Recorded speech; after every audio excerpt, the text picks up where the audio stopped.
രേഷ്മ ഇന്ന് ഫ്രീ ആകാൻ പറ്റും, വരാൻ പറ്റും. ഇന്നലെ ഭയങ്കര ലേറ്റ് ആയതുകൊണ്ട് പിന്നെ വിളിക്കാനിരുന്നതേ. എവിടെയുണ്ട്? ഞാനിപ്പോ വീട്ടിലാണല്ലോ.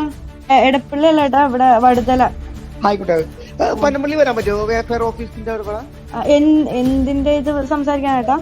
പടത്തിന്റെ ഇതേ ഞാൻ ഇന്നലെ പറഞ്ഞ ഇന്നലെ ഭയങ്കര ലേറ്റ് ആയതുകൊണ്ട്, പിന്നെ പെണ്ണുങ്ങളല്ലേ ലേറ്റ് ആയിട്ട് മോശമല്ല. അപ്പൊ ഇന്ന് വന്ന നമുക്കൊരു 2 hours 3 hours മാക്സ് ഒക്കെ ആണെങ്കിൽ പിന്നെ നമുക്കൊരു 1 week 2 week കഴിഞ്ഞിട്ട് പിന്നെ ഇരുന്നാ മതി. ഡിസംബറാണ് പ്ലാനിങ്. എവിടെയായിട്ടാ വരണ്ടേ? വേഫെയർ ഓഫീസ്, വേഫെയർ പനമ്പള്ളിയിലാണ്. വേഫെയർ അടിച്ചാൽ കിട്ടും ഗൂഗിളിൽ. 2 എണ്ണം ഉണ്ട്. വേഫെയറിന്റെ മെയിൻ ഓഫീസിലേക്കാണ് പനമ്പള്ളിയാറ്. ഓക്കെ. ബുദ്ധിമുട്ടുണ്ടോ? തിരക്കുണ്ടോ?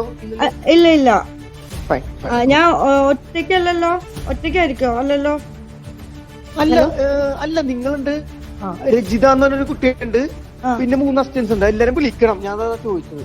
ഓക്കെ ശരി. വിളിച്ചോട്ടെ? വരാം. Oh fine. Okay, thank you. Nitin Xavier ഉണ്ട് വിവരങ്ങൾ നൽകാനായി. നിതിൻ, ദിലീലിന്റെ വാദങ്ങളെല്ലാം പൊളിയുന്ന ഒരു ഓഡിയോ സന്ദേശമാണ് ഇപ്പോൾ പുറത്തു വന്നിരിക്കുന്നത്. എന്താണ് ഇതുമായി ബന്ധപ്പെട്ട് കൂടുതൽ വിശദാംശങ്ങൾ?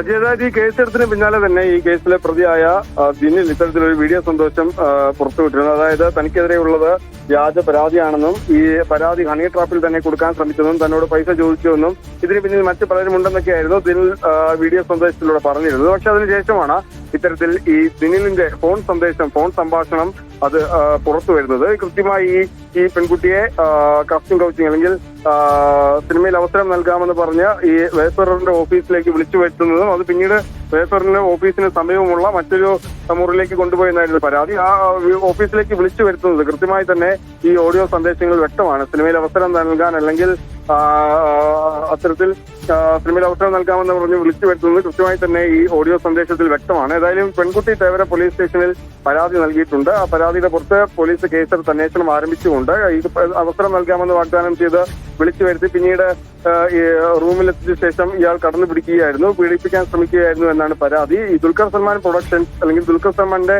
ഉടമസ്ഥയിലുള്ള വേഫെയർ ഫിലിംസിന്റെ പേരിലായിരുന്നു ഇയാൾ ഇത്തരത്തിൽ ഈ പെൺകുട്ടിയെ വിളിച്ചു വരുത്തിയത്. കഴിഞ്ഞ ദിവസം തന്നെ വേഫെയർ ഇയാളുമായി ഒരു ബന്ധവുമില്ലെന്നും തങ്ങളുടെ ഒരു പടത്തിലും ഇയാൾ സഹകരിച്ചില്ലെന്ന് വ്യക്തമാക്കിയിട്ടുണ്ട്. ഇയാൾക്കെതിരെ പോലീസിലും ഫെസ്കയിലും വേഫെയറും പരാതി നൽകിയിട്ടുമുണ്ട്. ഏതായാലും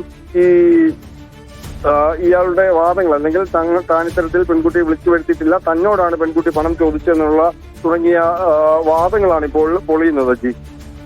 ശരി, നിതിൻ സേവ്യറാണ് വിവരങ്ങൾ നൽകിയത്.